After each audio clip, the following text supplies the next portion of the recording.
Assalamualaikum warahmatullahi wabarakatuh. Selamat pagi anak-anak.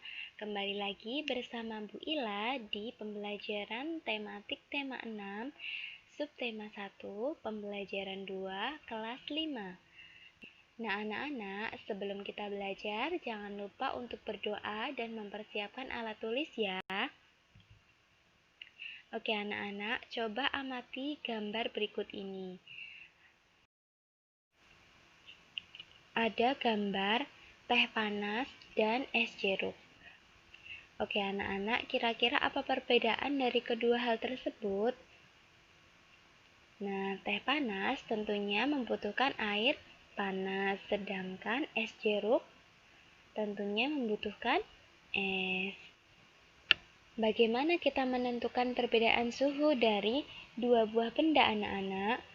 Nah, dalam kehidupan sehari-hari, kita sering mengukur suhu dengan sentuhan telapak tangan.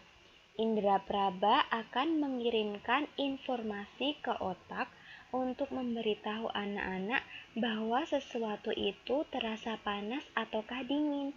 Misalnya, ada segelas teh panas dan segelas es jeruk. Untuk mengetahui suhunya, anak-anak tinggal menempelkan permukaan tangan ke sisi gelas tersebut. Nah, setelah itu, anak-anak dapat menentukan perbedaan suhu dari kedua buah benda. Nah, anak-anak coba kita perhatikan teks berikut ini. Perbedaan suhu dan panas. Indra praba seperti telapak tangan tidak dapat menentukan secara tepat derajat panas dan dingin suatu benda. Jadi, meskipun anak-anak bisa menentukan benda tersebut panas atau dingin, namun anak-anak tidak tahu tepatnya suhunya berapa derajat kira-kira. Nah, tangan hanya dapat memperkirakan panas dan dingin suatu benda. Tangan tidak dapat menjelaskan berapa nilai derajat panas atau dinginnya suatu benda. Pernahkah kamu pergi berkemah ke daerah pegunungan? Ketika malam hari, saat kamu berkemah di daerah pegunungan, kamu akan merasakan bahwa cuaca di sekitarmu terasa dingin, sehingga kamu memerlukan jaket tebal untuk menghangatkan tubuhmu. Lain halnya dengan penduduk yang tinggal di daratan tinggi seperti daerah pegunungan. Mereka tidak terlalu merasakan hawa dingin karena mereka sudah terbiasa dengan hawa dingin di pegunungan. Hal tersebut membuktikan bahwa indra praba tidak dapat digunakan untuk mengukur derajat panas suatu benda karena setiap orang memiliki perbedaan dalam merasakan suhu di sekitarnya. Nah, dalam ilmu pengetahuan alam, untuk menyatakan tingkat panas dinginnya suatu keadaan, digunakan suatu besaran yang disebut suhu atau temperatur. Panas kalor dan suhu adalah dua hal yang berbeda anak-anak. Energi panas merupakan salah satu energi yang dapat diterima dan dilepaskan oleh suatu benda. Ketika sebatang logam dipanaskan dengan api, batang logam tersebut mendapatkan energi panas dari api. Energi panas membuat batang logam tersebut menjadi panas. Ketika batang logam tersebut panas, suhunya akan meningkat. Ketika batang logam menjadi dingin, suhunya akan menurun. Suhu adalah besaran yang menyatakan derajat panas suatu benda. Suhu suatu benda menunjukkan tingkat energi panas benda tersebut. Satuan suhu yang digunakan di Indonesia adalah derajat Celcius anak-anak. Alat untuk mengukur suhu disebut termometer. Nah, satuan panas dinyatakan dalam kalor dan diukur dengan kalorimeter. Nah, seperti itu ya anak-anak. Nah, tahukah anak-anak termometer pertama kali dibuat pada tahun 1592 oleh seorang ilmuwan Italia bernama Galileo Galilei yang menggunakan udara dan air. Pada tahun 1714, Ilmuwan Jerman bernama Daniel Gabriel Fahrenheit membuat termometer yang berisi air raksa. Dan pada tahun 1742, ilmuwan Swedia bernama Andreas Celsius menemukan termometer yang menggunakan skala ukuran 100 derajat Celcius. Di Indonesia, termometer yang banyak digunakan saat ini adalah termometer Celcius yang menggunakan ukuran 0 hingga 100 derajat. Oke, setelah anak-anak memperhatikan teks bacaan tadi, jawablah pertanyaan berikut ini anak-anak. Apa yang kamu ketahui tentang panas? Apa yang dimaksud dengan suhu atau temperatur? Ceritakanlah sebuah peristiwa yang kamu alami yang dapat menjelaskan perbedaan antara suhu dan panas. Kemudian, jika sudah, berdasarkan pemahaman anak-anak terhadap bacaan tadi, lengkapilah tabel berikut mengenai perbedaan antara panas dan suhu yang anak-anak ketahui. Oke, jika sudah, tuliskanlah kesimpulanmu tentang panas dan suhu dengan menggunakan kata-katamu sendiri berdasarkan kegiatan pembelajaran tadi. Oke, kita lanjutkan ya.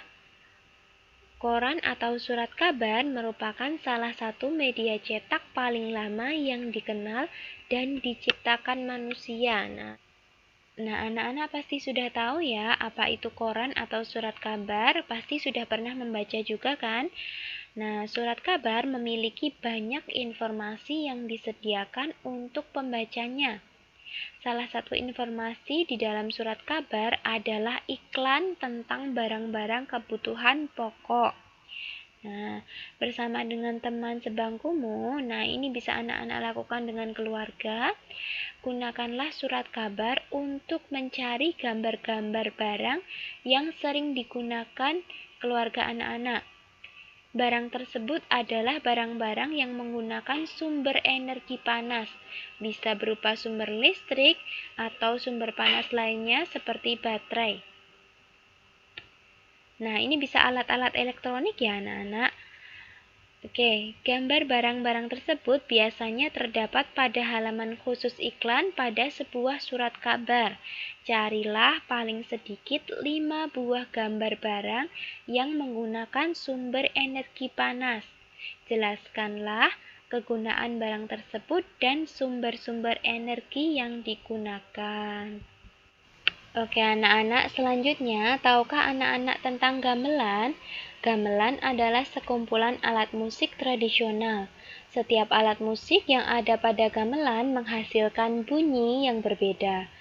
Beberapa alat musik seperti gong dan bonang terbuat dari logam anak-anak.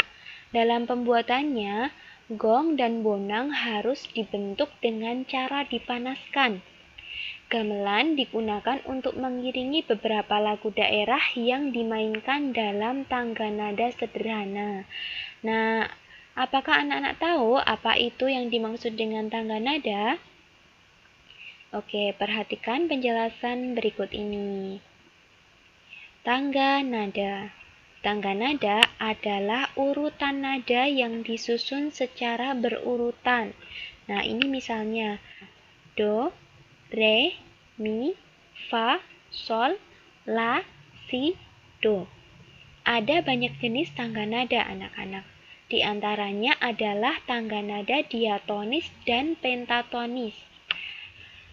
Tangga nada diatonis adalah tangga nada yang mempunyai 2 jarak nada, yaitu 1 dan setengah. Beberapa alat musik seperti piano dan organ memiliki sistem tangga nada diatonis. Pada sistem tangga nada diatonis, dalam satu rangkaian nada terdapat 7 nada pokok. Nada ke-8 merupakan pengulangan nada pertama. Seperti ini ya anak-anak. Do, re, mi, fa, sol, la, si, kemudian kembali lagi ke do. Tangga nada pentatonis merupakan jenis tangga nada yang hanya memakai 5 nada pokok. Ragam tangga nada pentatonis dibedakan oleh jarak antar nada serta pilihan nada yang didengar. Berdasarkan nadanya, ada tangga nada pentatonis yang menggunakan tangga nada jenis pelok dan tangga nada jenis slendro. Contoh alat musik yang menggunakan tangga nada jenis pelok dan slendro adalah gamelan Jawa. Nah, jadi yang tangga nada pentatonis biasanya digunakan untuk alat-alat musik berupa gamelan Jawa. Nah, selain gamelan Jawa, ada juga gamelan Sunda, Bali, Madura, dan Batak ya anak-anak. Oke, tangga nada pelok biasanya menggunakan susunan nada yang berbunyi seperti nada-nada do, mi, fa, sol, si. Salah satu lagu daerah yang menggunakan tangga nada ini adalah lagu Gundul Pacul dari Jawa Tengah. Sedangkan tangga nada slendro biasanya menggunakan susunan yang berbunyi seperti nada-nada do, re, mi, sol, la. Lagu yang menggunakan tangga nada ini memberi kesan gembira dan lincah anak-anak. Salah satu contoh lagu dengan tangga nada slendro ini adalah lagu Cublak-Cublak Suweng dari daerah Jawa Tengah. Nah, seperti itu teks tentang tangga nada. Nah, tugasnya adalah anak-anak lengkapi tabel berikut ini. Isilah jumlah dan nama nada pada tangga nada diatonis, serta jumlah dan nama nada pada tangga nada pentatonis anak-anak. Kemudian, carilah arti lirik pada lagu-lagu yang tadi sudah disebutkan dalam teks, yaitu lagu Cublak-Cublak Suweng dan Gundul-Gundul Pacul. Lalu tuliskanlah pada tabel. Setelah itu, cari tahu dimainkan pada tangga nada pentatonis yang mana saja kedua lagu tersebut. Nah, lengkapi tabel berikut ini. Nah, maksudnya tangga nada pentatonis yang mana adalah tadi ya anak-anak, yang slendro atau pelok. Begitu ya. Oke, demikian video pembelajaran tematik tema 6 dari Bu Ila pada pagi hari ini. Semangat belajar ya anak-anak. Wassalamualaikum warahmatullahi wabarakatuh.